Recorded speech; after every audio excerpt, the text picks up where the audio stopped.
What does agroforestry really mean? Where did this concept come from? And how has it evolved? The agroforestry definition goes far beyond a simple explanation. It reveals the journey of ancestral knowledge, systematized over recent decades and applied in different parts of the world. In this video, you'll understand how it all began, who helped shape this concept, and how it is practiced today. Stay with me until the end and discover the true essence behind the word agroforestry. Long before it was academically recognized, the practice of integrating trees into agricultural production was already part of the ancestral wisdom of various peoples around the world. What we now call agroforestry is, in fact, a modern expression of ancient knowledge, one that sees nature as an ally and guide in the production of food, fiber, and other essential resources for life. In the past 50 years, with the worsening environmental crisis and the search for more sustainable solutions for land use, the term agroforestry gained strength in academic circles, among farmers, and within ecological movements.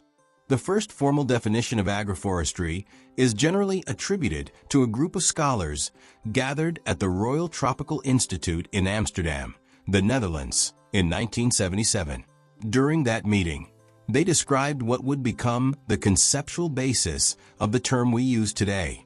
They defined agroforestry as a sustainable land management system that increases overall productivity, combines agricultural crops, including trees, or animals either simultaneously or sequentially on the same land unit, and applies management practices that are compatible with the cultural practices of the local population. This definition was published in the report from the workshop Agroforestry, proceedings of a conference on the productivity and multiple uses of integrated land use systems, organized by the then newly created International Council for Research in Agroforestry (ICRAF), which later became known as World Agroforestry. Although this moment marks the academic consolidation of the term, it is important to recognize that the practice of integrating trees, agricultural crops, and livestock is ancient. Indigenous peoples, rural communities, and ancient civilizations developed complex production systems that would today be easily identified as agroforestry. What changed in 1977 was the growing need to give scientific and institutional visibility to these practices, especially in the face of deforestation and land degradation in the tropics. This initial definition paved the way for a new way of thinking about land use, more integrated, resilient, and aligned with natural cycles. And it was from that point that the term began to gain structure, identity, and later popularity, especially thanks to the visionary work of an agronomist who turned his small rural property into a true symbol of modern agroforestry. Although the concept of agroforestry was formalized in the 1970s, it came to life and gained practical visibility through the work of British agronomist Robert Hart, considered one of the great pioneers in popularizing the term.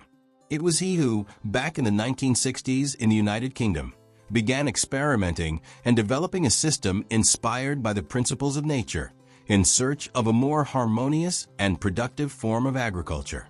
On his property, which became known as the Forest Garden, Hart combined elements of permaculture agroecology and his own practical insights to create what he called an edible forest, a biodiverse, resilient, and constantly regenerating agricultural system.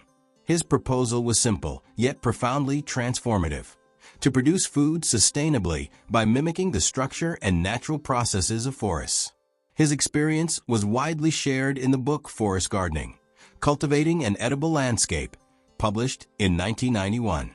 The book not only detailed his methodology, but also inspired farmers, ecologists, and researchers around the world. From that moment on, the term agroforestry began to be more frequently used to describe systems that combine trees, agricultural crops, and in some cases livestock in the same area and with mutual benefits. Throughout the 1970s and 1980s, the concept gained even more momentum thanks to the efforts of experimental farmers, scientists, and environmental activists who sought viable alternatives to conventional agriculture.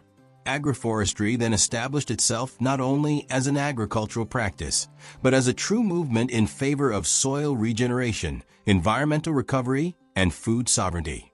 But beyond the modern definition and the pioneers who helped shape this concept, the history of agroforestry takes us even further back in time. It intertwines with the evolution of agricultural practices around the world, revealing how different cultures, over the centuries, found in trees their greatest allies in cultivating the land. Although the term agroforestry was coined recently, its essence spans centuries and continents. The practice of combining trees with food production is an integral part of the agricultural history of many peoples. And it was precisely this diversity of experiences that researcher KFS King highlighted in his chapter, The History of Agroforestry, published in 1989 in the book Agroforestry Systems in the Tropics, edited by PKR Nair. According to King, during the Middle Ages in Europe, the predominant agricultural technique involved slashing and burning native vegetation to cultivate various crops. Although no longer practiced, this technique persisted until the late 19th century in countries such as Finland and Germany. In the tropical Americas, on the other hand, agroforestry systems were highly complex and biodiverse. Indigenous peoples developed cultivation methods that mimic tropical forests, integrating species such as banana trees, citrus, cacao, coffee, yams, coconut palms, papayas, and many others in small spaces. These systems ensured food production, soil conservation, and ecological stability, long before modern science recognized their benefits. In Asia, especially in India, the Tanya system stood out. Beginning in 1806, farmers started growing annual food crops between rows of newly planted trees. This model was adopted as a public reforestation policy, creating a functional partnership between the government and small rural producers. It was an efficient way to restore degraded areas while maintaining food production, a practical synthesis of what we now understand as agroforestry. In Africa, similar practices also existed, combining food crops with native trees, often with multiple functions: shade, timber, food, fodder, or nitrogen fixation. These systems developed organically in response to the cultural and ecological contexts of each region. King also highlights the essential role of institutions such as the Food and Agriculture Organization, FAO, and the International Center for Research in Agroforestry, ICRAF. Both were fundamental in studying, systematizing, and promoting agroforestry as a strategy to combat environmental degradation, deforestation, and rural poverty, especially in the tropics. This long historical trajectory shows that agroforestry is not a recent innovation, but rather ancestral wisdom now gaining new forms and technologies.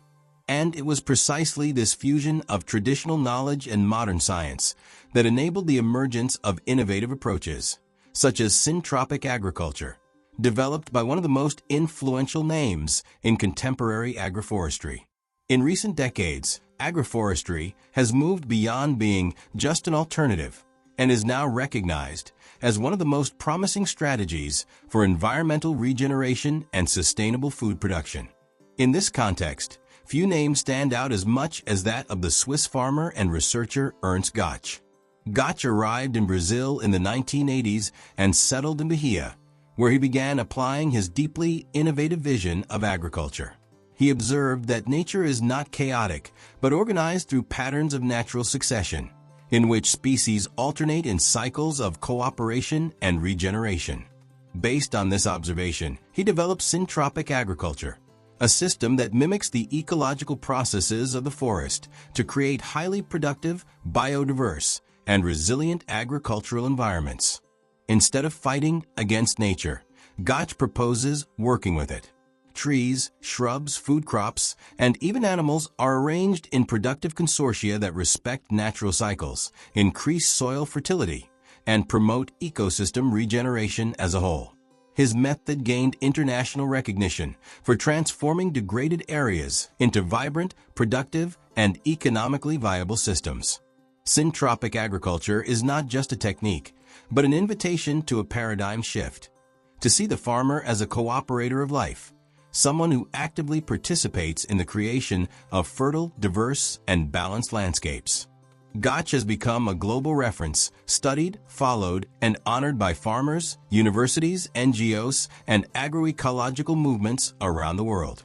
His work reinforces the idea that agroforestry is not a proposal of the past, but an urgent solution for the present, and, above all, a fertile path for the future. Throughout this journey into the origins, evolution, and applications of agroforestry, we realize we are dealing with much more than a cultivation system. Agroforestry is a way of thinking, a philosophy of life, and a regenerative strategy deeply connected to nature and the culture of people. From the ancestral practices of indigenous communities to the contemporary advances of syntropic agriculture, agroforestry demonstrates its incredible ability to unite productivity with environmental care, resilience with diversity, and tradition with innovation. In times of climate crisis, food insecurity, and the depletion of natural resources, looking toward agroforestry is to look toward real hope, rooted in the wisdom of the land and the power of cooperation. By understanding its definition, history, and the names that shaped it, we open space to rethink agriculture as a whole, and perhaps sow a new future more abundant and alive for all. If you enjoyed this content, don't forget to leave a like, subscribe to the channel so you won't miss any other content about agroforestry, regenerative agriculture, and much more. Up next, I'll leave a video about the types of agroforestry so you can dive even deeper into the subject. See you soon. Let's move towards a bountiful earth.